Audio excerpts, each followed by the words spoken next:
It was in the mid-90s. And now the funny story begins. For 3 weeks, I was listed as a missing person by Interpol. Wow. When did this happen? In the mid-90s.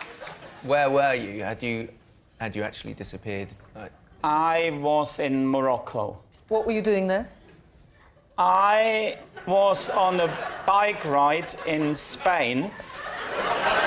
You were on a bike ride in Spain in Morocco. Can I have a moment to chat with my client? What happened was, I met someone in Spain on a train, a Moroccan man. Was this bike ride in Spain happening on the train? It was like, because I know that you get those Spanish bike rides on trains in Morocco. That's probably one of those. No, there was bad weather, and that's why I took the train from the north of Spain to the south of Spain, because apparently, according to the local newspaper, there was better, more agreeable bicycling weather. How did you then get into Morocco, though? That is because I met that Moroccan bloke on the train. Which Moroccan bloke? Yeah, does he have a name? I can't quite remember, but it was Mohammed or something. But Mohammed the Moroccan, you met on the train in Spain. He asked me if I wanted to join him to go to Morocco. And then I thought, well, I've never been outside Europe. In for penny, in for pound. So you were picked up by a strange Moroccan on a train and agreed to go back to Morocco with him. What's the worst that can happen? How did you find out that you were on the Interpol list? I realised only once I rang my parents, once I was back in Spain. And I rang my parents, and for them it was like someone found them from beyond the grave. So why didn't you ring your parents from Morocco? Because that man, that Mohammed, You remember Mohammed, don't you? Yeah. He was the man on the train. The Moroccan on the train. The Moroccan on the train who invited him back to his house. So and then when I was staying with Mustafa and his family... From what port did you leave Spain and into which port did you enter Morocco? Question. Well, we left Spain, if I remember correctly, from Algeciras and went over to Ceuta, which is one of the 2 Spanish enclaves in the north of Morocco. Good answer. I think you've just clutched victory from the jaws of defeat. How was it then resolved? How did you end up getting off of the list? Well, hang on a minute, we're jumping ahead here. Yeah. What the hell He's did allowed you to do in that, Morocco? isn't he?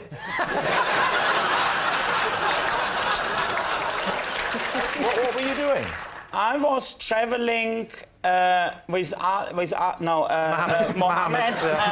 My client is getting mixed up because at passport control they said you must have a passport. And he's getting a bit mixed up with the names. I'm curious as to the fact that Interpol has a missing persons list. Yeah, no, what happened is my parents got involved and they got Interpol involved. Right. And I sent a few postcards, one of them, to my friend Mark. And on that postcard I wrote, I've joined the Foreign Legion.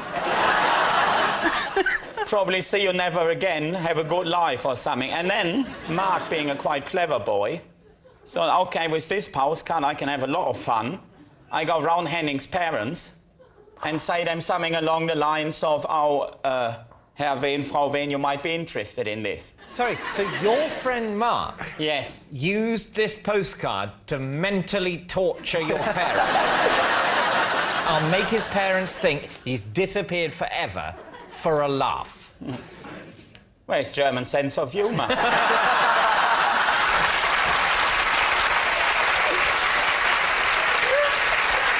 What do we know about this Moroccan chap who we're calling Mohammed? He hadn't been home for many, many years. And so we couldn't take the boat straight to Morocco. We had to go to one of the Spanish enclaves.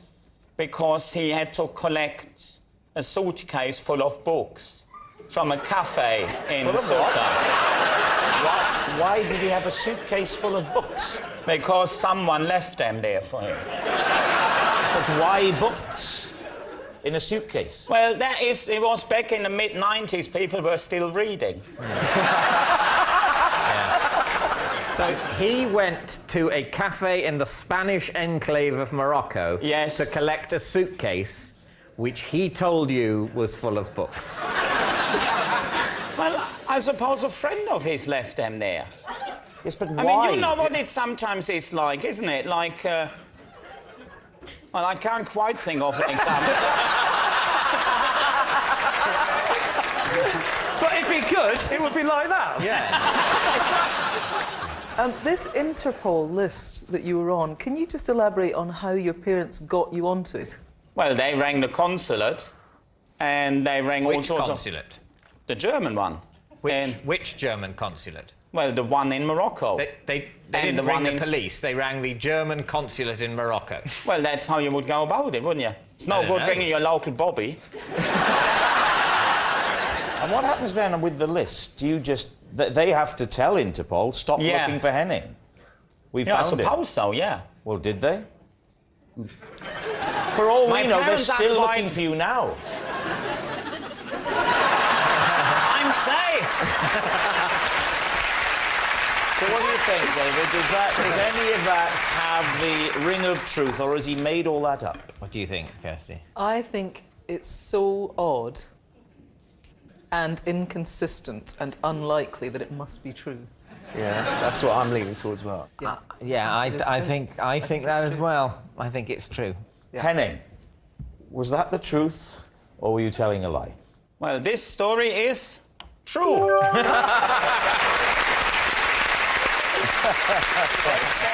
For 3 weeks, I carted an empty box around without realising that what I bought wasn't actually in it. David, Steve. Right. What was it? What did you imagine it was? What it was a... No, don't let me lie. It was...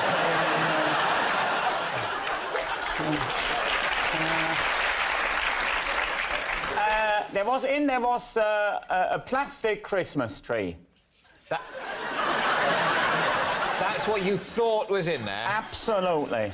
for 3 weeks. But that's something you open quite quickly after buying it, a Christmas tree. No, it's about the suspense, isn't it? Christmas is all about suspense, and I don't think it's all about suspense. Because, in general, when you buy a box that you think contains an artificial Christmas tree, you just assume that it does. You don't go, oh, I wonder if it's really in there. Because if you're seriously wondering if it's really in there, you'd check before you left the shop, wouldn't you? yeah, maybe I'd chosen my words not very wisely. Some of it got lost in translation. Where did you buy it, by the way? At Argos. As you left the shop, did it not occur to you that it was quite light, this box? Yes, but what? Yeah, but now it gets interesting. No, because shortly before that, I'd started doing yoga to increase to improve my core strength. So I didn't think any of it. I thought in such good physical shape, I can lift that box without it straining me. The queues at Argos are huge. Yeah. How long was you in the queue for? For ages. So it was a few weeks later that you Absolutely. opened it, ready for Christmas. Nothing was in there. What happened next? Well, I kept the box, didn't I? So you went on to have this Christmas without a Christmas tree in your flat? I actually, believe it or not, I did use the box instead of the Christmas tree. As a tree? Because there was pictures of a Christmas tree on the outside. The saddest Christmas ever. I have one further question. Yes? Why were you the carrying one. this box around with you for 3 weeks? When I say I didn't take it to social occasion, I didn't say to the box, do we want to go down the park? And then the box at what, end of November? Far too cold. So, I did not ask you whether or not you socialised with the box. I tell you what, I took the box into town with me on one occasion. I went all the way into Leicester Square with the box. Why, on the occasion that you were going into Leicester Square, did you take it with you? That is a very good question, David. Yeah. And I shall give you the answer. Because the box and I were going to do a comedy show. On how many journeys did you take this Christmas tree, other than the one from Argos to your flat and the one from your flat to the comedy show in Leicester Square? Can we just keep it a bit lighter? He's not up for a war crime. Not on this occasion, anyway. David, what do you think? What do you think, Sean? I'm sort of having it, a little bit. Because anything you buy from Argos, even if it's a big wardrobe, it doesn't weigh anything when you walk out with the box. Are you an Argos man, Sean? I used to be. Really? Big time, yeah. What stopped you? Fame.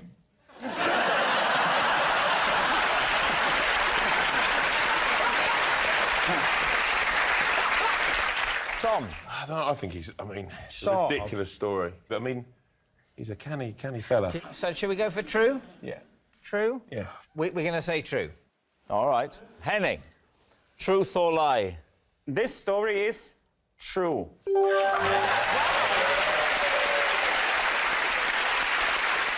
This is Nicola, and she taught me how to talk to crows. This is Nicola. I once chased her for 40 miles down the M3 because I thought she'd stolen my phone. This is Nicola, and I told my parents to sack her as my babysitter because she failed to read my bedtime stories with enough emotion. What was wrong with the bedtime stories? I didn't enjoy the way she read the bedside story to me. What sort of stories? Give us an example. She was reading Hansel and Gretel to me, and then the witch ends up in the oven. And she read that in a very compassionate way. Towards the witch? Yeah, and the good thing at that point is all about the witch got what she had coming, and that's how I like the story read to me. You didn't like any complexity in the character. No, I of like the witch. complexity, but I don't like the compassion towards the witch because she's a witch. OK, so Hansel and Gretel shoved the witch in the oven, slammed the door, turned it up to gas mark 6. No, always preheat the oven before cooking the witch. Let's assume it's preheated. OK. Slam the door, turn it up, and then walk out into the forest. How did she misdeliver that line? Well, it was in German, so it was like... Is she German? Nicola, yeah. Ah. Okay. You mean yeah? Yeah. Nicola's a classic German name, isn't it? Nicola Schmidt. So she was what, weeping for the witch, or what? What's... I don't want to have to say this now, but I just didn't overly like her. That's obviously not how I told it to my parents, isn't it? I said to my parents, yeah, she didn't put any butter on the bread and all that business, and didn't get me anything to drink, so, I mean... I stuck her in the oven. I think it's probably Henning. I think Henning's could have been the sort of vicious little child who would have her babysitter summarily dismissed for no good reason at all. Which way are you going, Alex? Do you know what? I'm going to stick my neck on the line. I think Lee. Am I even You getting think a it's look Lee? in? Yeah. Doom? I initially thought it was Lee, completely from the very beginning when I heard what the three things were. I went, it's definitely Lee. I'm not going to overrule. I wouldn't be surprised if it was Henning. We'll go for Lee. You're saying it's Lee Yeah. with a little suspicion that it's Henning. OK. Right. Nicola, would you please reveal your true identity? My name is Nicola, and I taught Ben how to talk to crows. This is Bill. I once bought an Irish accent mouth spray from him because I genuinely believed it would give me an Irish accent.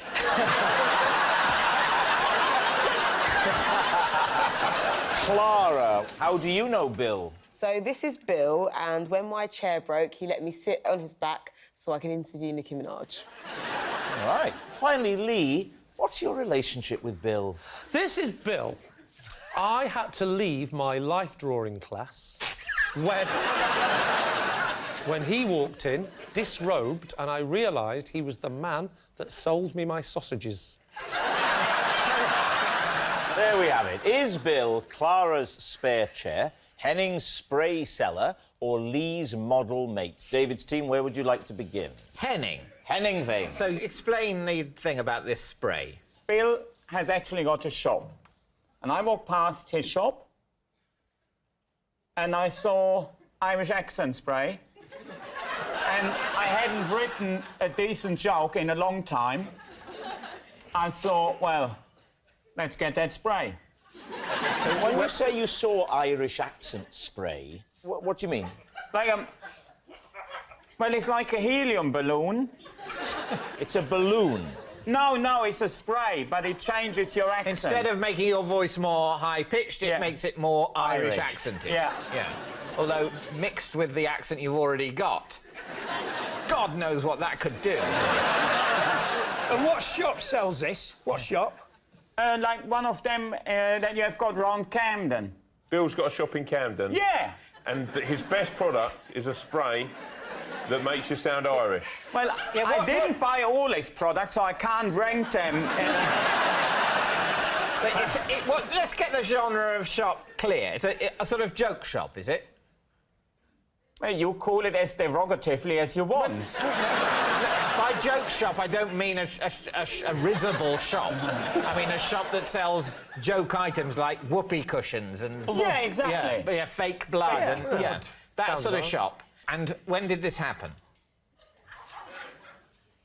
The best part of 10 years ago, say. Was there a reason you needed to sound Irish? No, it was just I thought that's another string to my bow.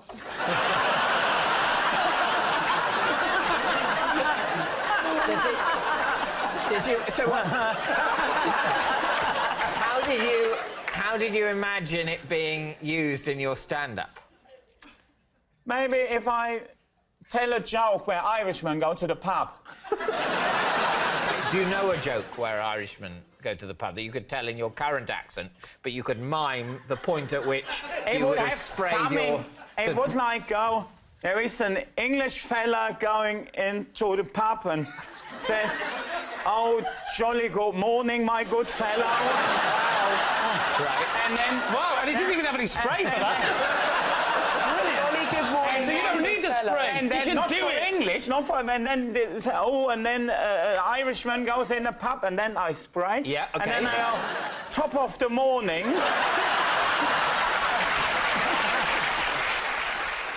David's team. Is Bill Clara's spare chair, Henning's spray cellar, or Lee's model mate? I think we need to ask, are you absolutely sure that one of them is true? Yes. Yes. I think in the radio situation, I think they probably could find a chair or standing up. There's a better solution than for 6 minutes sitting on a human being. What about Lee? Well, it's just that's not true. I've got to say that he's literally not moved. He's not shown any emotion. Now, if I'm going to draw a man naked, I'm going to draw Bill. What do you think, Sean? I've just got to go for Bill being sat on... You think Clara? No, I'm changing my mind now because he's German, so he could possibly believe about a spray wound. Right. Have you just noticed now that Henning is German? Just this second, yeah. So you think Henning now? No, I'll stick with Clara. Stick with Clara, and you're sticking with Lee. Yeah. You see, I think it's Henning. You think it's Henning? Yeah. Really? Yeah.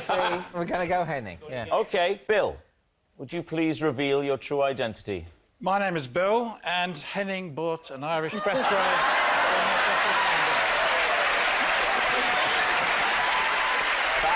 That's what you bought, Henning, yeah? Yeah. Yeah?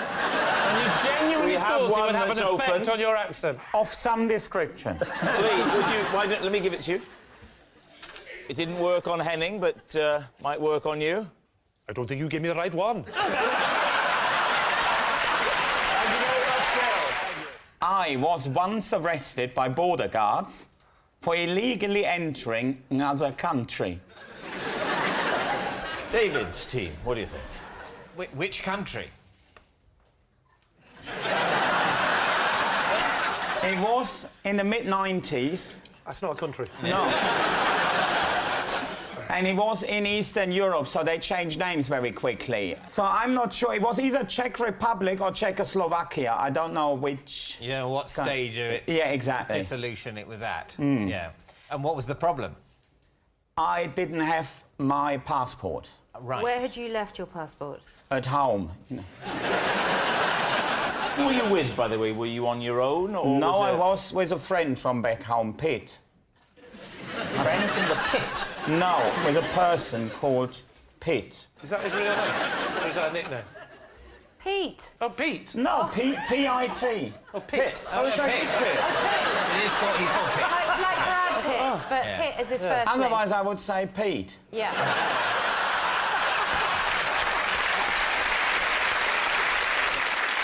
We were travelling on something that was called Schönes Wochenend-Ticket.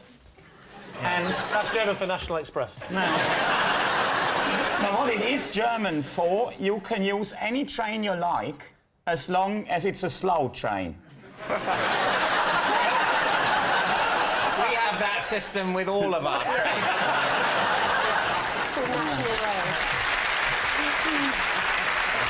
OK, so you get off the train at the border. You do. Is it at that moment that you realise you don't have your passport? Yes. So we wanted to go into Czechoslovakia. So I didn't have my passport.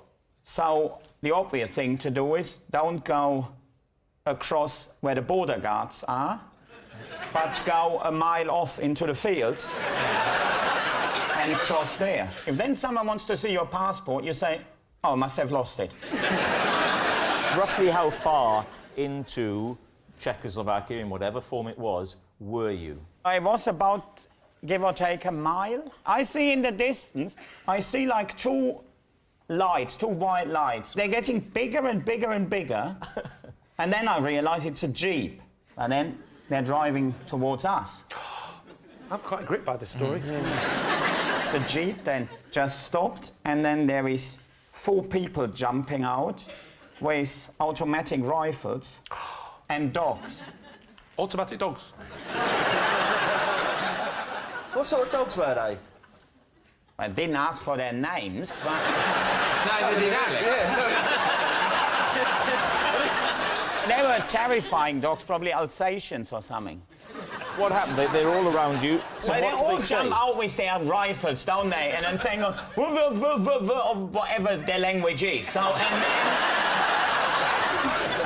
and then we had to gain the Jeep, and then we were driving off into Czechoslovakia, and then we ended up in some woods. One of them jumps out, opens the gate, and I didn't even see what was there. Then there is some little wooden hut.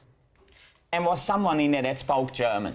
We got on well with that fella, and our excuse was, they would say, we had no idea that we crossed the border. Yeah. So, and then, well, they didn't fully buy it, but they knew there was little point executing us. What happens then? And now the funny story begins. They said, you'll have to pay a penalty. Oh, the Germans and penalties. That Not penalty... Never again, please. Then the Czechs drove us back to the German border, handed us over to the German border guards, and then they congratulated us on being the first illegal immigrants from Germany into Czechoslovakia. Well, there we are. David, what are you and your team thinking? It's the travel card thing. It just seems right. No, I think on an emotional level, having spent so long hearing that story, I sort of need it to be true. We need something. We need it to be true Yeah. because a lot of our life went into that. So yes, you're going to on say that true? emotional level, I think we have to say true. You're saying it's true. Henning, truth or lie? Well, that story is actually true. Im Frühtau zu Berge wird Zinnfaller, es grünen die Wälder, die Höhenfaller. Wir wandern ohne Sorgen, singen in den Morgen, noch ehe im Tale die Hähne krähen. Yippie!